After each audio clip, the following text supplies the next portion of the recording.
सुबह सवेरे sponsored by Finsapient institute. Finsapient institute Bharat और ब्रिटेन में स्थित विश्व प्रसिद्ध संस्थान आपके लिए ग्लोबल सीए पाठ्यक्रम लाता है। बैंकों के प्रमुख द्वारा स्थापित संस्थान अपने प्रशिक्षित पेशेवरों के नौकरी प्लेसमेंट की गारंटी देता है।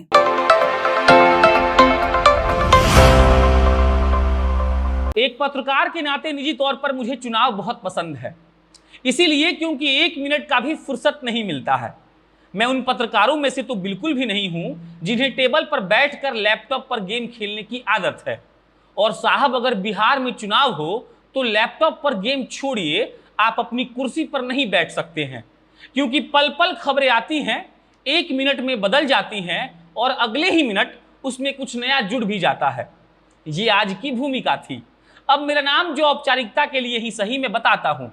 मेरा नाम प्रशांत राय है और आप जनता जंक्शन का स्पेशल बुलेटिन सुबह सवेरे देख रहे हैं। इस काम को अमन शर्मा करते हैं। उनकी तबीयत थोड़ी ज्यादा ही खराब है, दुआ करिए कि जल्दी ठीक हो जाए। लेकिन जैसा कि आप जानते हैं कि दुनिया रुक सकती है, लेकिन जनता जंक्शन नहीं। तो इसी के मद्देनजर आज की पहली खबर बिहार चुनाव से संबंधित है। फिलहाल बिहार में 2 गठबंधन है, जिसमें से पहला का नाम है एनडीए, जिसमें भाजपा और जदयू हैं। बाकी कहने के लिए तो लोजपा भी है। आप था कर लीजिए या है कह लीजिए। था और है का ये कॉम्बिनेशन इसीलिए है क्योंकि आधिकारिक तौर पर लोजपा है और जमीनी तौर पर नहीं है। बाकी अगला गठबंधन है महागठबंधन, जिसमें बहुत पेच फंस रहा है। अब एक नया गठबंधन आया है जिसका नाम है प्रोग्रेसिव डेमोक्रेटिक अलायंस, मतलब कि पीडीए। इस गठबंधन में पप्पू यादव की पार्टी जन अधिकार पार्टी, चंद्रशेखर आजाद की आजाद समाज पार्टी, बीएमपी और social democratic party of India साथ आए हैं। गठबंधन के नाम के अनुसार ही पप्पू यादव ने इसका मतलब भी समझा दिया है।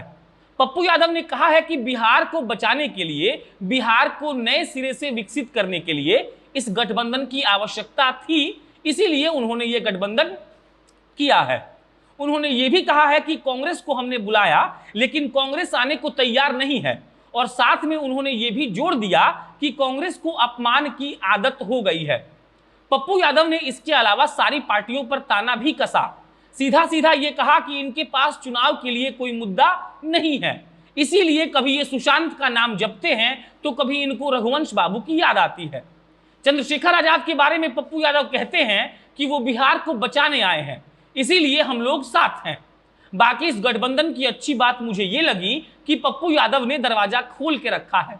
उपेंद्र कुशवाहा को भी बुला रहे हैं, चिराग पासवान का भी स्वागत करना चाहते हैं और कांग्रेस को भी अपने पाले में ही रख लेना चाहते हैं। चिराग पासवान की कहानी ये है कि वो 143 सीट पर चुनाव लड़ने वाले हैं। कांग्रेस के भीतर खाने से खबर आ रही है कि उनकी बात नहीं बन रही है तो वो लोग शायद अकेले ही चुनाव लड़ें। उपेंद्र कुशवाहा का कुछ कह नहीं सकते हैं, हाँ, लेकिन पप्पू यादव के लिए ये जरूर कह सकते हैं कि वो लगातार ये कोशिश कर रहे हैं कि एक मजबूत तीसरा मोर्चा बिहार को मिल सके, जिसके लिए वो सारी पार्टियों को न्योता भी दे रहे हैं, लेकिन शायद उनको कोई सीरियसली नहीं ले रहा है, इसीलिए उनके न्योता पर कोई विचार नहीं कर रहा है। अब दूसरी खबर, और दूसरी खबर है चिराग पासवान के बारे में। चिराग पासवान के बारे में खबरों का दौर अभी खत्म नहीं हो रहा है और रोज नए अपडेट आ रहे हैं। हम आपको शुरू से बता देते हैं। पहली बात तो ये कि पहले चरण के मतदान के लिए, जिसमें 71 सीटों पर वोटिंग होनी है, 1 अक्टूबर से नामांकन का दौर शुरू हो जाएगा। लेकिन अब तक एनडीए में सीट शेयरिंग का फॉर्मूला तय नहीं हुआ है। चिराग पासवान अपनी पार्टी लोजपा के लिए 42 सीटों का मांग कर रहे हैं और इससे कम पर मानने को तैयार नहीं है। अंदर से खबर आ रही है कि एनडीए वाले उनको 25 से 30 सीट देने के लिए राजी हैं। चिराग कम में मानने को बिल्कुल तैयार नहीं है। दरअसल 2015 में चिराग पासवान की पार्टी ने 42 विधानसभा सीटों पर चुनाव लड़ा था। इस बार भी उनकी यही मांग है। दलील वो ये दे रहे हैं कि 2014 में वो 7 लोकसभा सीटों पर चुनाव लड़े थे। 7 लोकसभा सीट के अनुपात के हिसाब से 42 सीट, मतलब कि विधानसभा का सीट, उन्हें मिलना चाहिए। 2019 में भी उनकी पार्टी ने 6 लोकसभा की सीटों पर चुनाव लड़ा था और 1 राज्यसभा की सीट उनको मिली थी, और इस लिहाज से भी उन्हें 42 सीट मिलना चाहिए। सूत्रों के हवाले से खबर यह है कि 42 सीट ना मिलने पर चिराग पासवान ने एक अलग फॉर्मूला भी बनाया है। वो चाहते हैं कि उनको 33 विधानसभा की सीट मिल जाए और राज्यपाल के द्वारा मनोनीत होने वाले 12 एमएलसी में से 2 सीट उनको मिल जाए। और उत्तर प्रदेश में होने वाले राज्यसभा चुनाव में एक सीट लोजपा को मिल जाए। सीट नहीं मिलती है राज्यसभा की तो चिराग पासवान अपने आप को उप मुख्यमंत्री के तौर पर भी देखना चाहते हैं।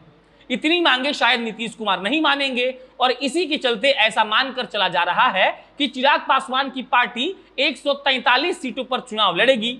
जहां जहां भाजपा के कैंडिडेट होंगे वहां चिराग पासवान कोई कैंडिडेट नहीं उतारेंगे, लेकिन जदयू के कैंडिडेट के सामने चिराग अपना कैंडिडेट उतारेंगे।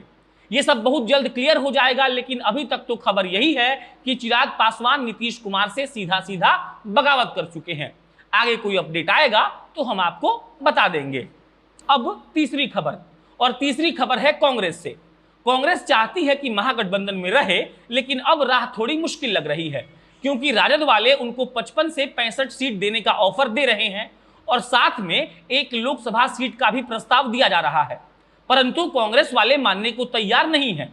पटना में कांग्रेस की बैठक भी हुई है और खबर यह है कि कमेटी के अध्यक्ष अविनाश पांडे 243 सीटों पर खड़े होने वाले प्रत्याशियों का नाम लेकर दिल्ली जा चुके हैं। ऐसा इसलिए हुआ है क्योंकि तेजस्वी यादव ने कांग्रेस को उनके मन मुताबिक सीट नहीं दिया। खबर यह है कि कमेटी के अध्यक्ष अविनाश पांडे ने जिला अध्यक्षों के साथ एक बैठक की, उसके बाद उन्होंने संभावित प्रत्याशियों के नाम पर चर्चा की और 243 सीटों पर खड़े होने वाले प्रत्याशियों का नाम लेकर वो लौट गए। यहां पर यह बात याद रखिएगा कि मैं इस बात की पुष्टि नहीं कर रहा हूं कि कांग्रेस महागठबंधन से अलग हो गई है, क्योंकि अभी आखिरी फैसला नहीं हुआ है और अविनाश पांडे ये तय नहीं करेंगे कि क्या होगा। यह फैसला पार्टी की आलाकमान यानी कि सोनिया गांधी तय करेंगी। लेकिन ये जो हो रहा है वो महागठबंधन के लिए सही नहीं हो रहा है, क्योंकि महागठबंधन को चाहिए कि वो अपने सहयोगियों को खुश करके सबको साथ लेकर चले, लेकिन भीतर खाने से खबर यह है कि तेजस्वी यादव अपनी मनमानी कर रहे हैं। उनको ज्यादा सीटें चाहिए। एक तरफ वो ये कह रहे हैं कि उन्हें नीतीश कुमार को कैसे भी हराना है और दूसरी तरफ वो सीटों के मामले में कॉम्प्रोमाइज करने के लिए तैयार नहीं है। बात सिर्फ यही नहीं रुकती है, कांग्रेस और आरजेडी के अलावा भी महागठबंधन में कई पार्टियां हैं और उनको भी अगर ये लोग संतुष्ट नहीं कर पाते हैं तो महागठबंधन सिर्फ नाम का महा रह जाएगा। आज की सुबह सवेरे में इतना ही, कल फिर मिलेंगे 5 बड़ी खबरों के साथ। आज 3 था, उसके लिए माफी। आप जनता जंक्शन देख रहे थे, मैं प्रशांत राय हूं, बहुत शुक्रिया।